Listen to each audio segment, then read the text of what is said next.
में क्या है इसको हम लोग आज जानेंगे।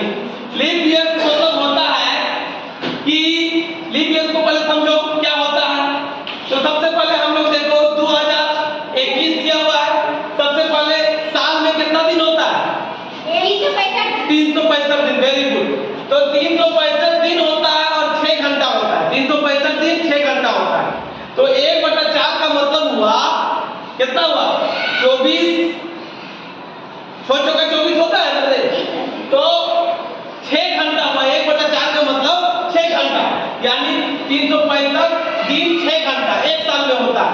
तो इस तरह 2021 में 365 दिन 6 घंटा, 2022 में 365 दिन 6 घंटा, 2023 में 365 दिन 6 घंटा, 2024 में 365 दिन 6 घंटा, यानी 1 घंटा भी लिख सकते थे 1/4 की जगह में, कोई दिक्कत नहीं। तो 6 चौका कितना हुआ? 1 2 3 4, 6 चौका 24 घंटा। एक दिन में कितना घंटा होता है? 24 घंटा, यानी 2024 में क्या होगा? 365 प्लस 1, एक दिन जुट गया। 6 घंटा करके एक दिन जुट गया, तो 366 दिन कब होगा? यानी 2024 में होगा। तो इसका क्या होता है अवधि?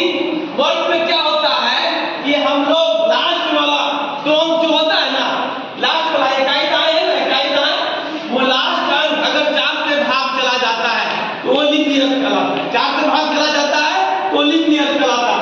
ये देखो, ये क्या है? 4 से भाग चलता है 6 चौका 24, तो ये लीप ईयर है। ये लीप ईयर है। ये 4 से नहीं जा रहा है तो ये नहीं, ये भी नहीं है। लास्ट वाले में इकाई दहाई वाला, ठीक है, ये है, ये चला गया, ये नहीं है, ये 72, ये भी लीप ईयर है। इस तरह से हम लोग लीप ईयर को पहचान लेंगे। लेकिन अब लीप ईयर पहचान लेंगे, लेकिन हमको ये भी लीप ईयर है 24 भी, लेकिन हमको अब क्या जानना है? सेंचुरी ईयर यानी शताब्दी वर्ष कौन वाला है, उसको कैसे जानेंगे? शताब्दी वर्ष का मतलब होता है कि लास्ट में 2 जीरो, लास्ट में 2 जीरो रहेगा और इधर का 2 अंक बचेगा। जैसे लास्ट में 2 जीरो और इधर का जो 2 अंक बचेगा वो 4 से भागा चला जाता है, तो वो शताब्दी ईयर है। ये शताब्दी ईयर ये होगा ना, ये 2 जीरो है और इधर 4 बचे 20, तो ये शताब्दी ईयर कहलाएगा, है ना, ये शताब्दी हो जाएगा, शताब्दी ईयर। तो इस तरह से हम लोग चेक करेंगे। यहाँ नहीं है, 2 जीरो होना चाहिए, ये भी नहीं है। अब आप लोग से पूछ दिया जाए कि 1900 और 2000 में लीप शताब्दी ईयर कौन वाला है? शताब्दी ईयर कौन वाला है? 2000। Very good. और अगर तुम लोग को पूछ दिया जाए आप लीप ईयर निकालना सीखे, लीप ईयर हम लोग क्या करेंगे कि लास्ट का जो इकाई होता है वाला वो 4 से भाग चला जाता है, तो वो लीप ईयर से। मान लो कि 2008, तो ये लीप ईयर है कि नहीं? है। मान लो 2012, ये लीप ईयर है कि नहीं? है। Very good. मान लो 2000 नहीं है। इस तरह 2015 लीप ईयर है कि नहीं है? नहीं है। तो हम लोग क्या है लीप ईयर कैसे करेंगे?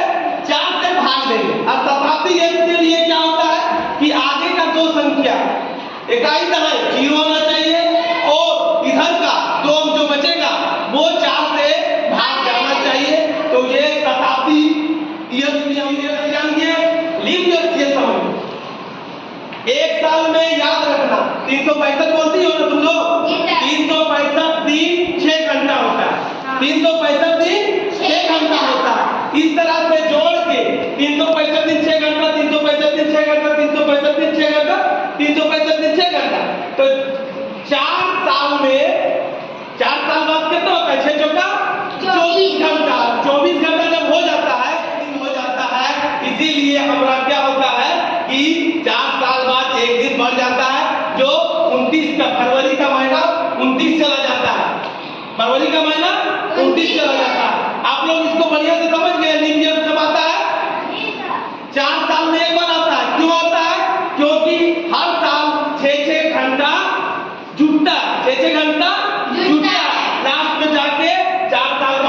एक दिन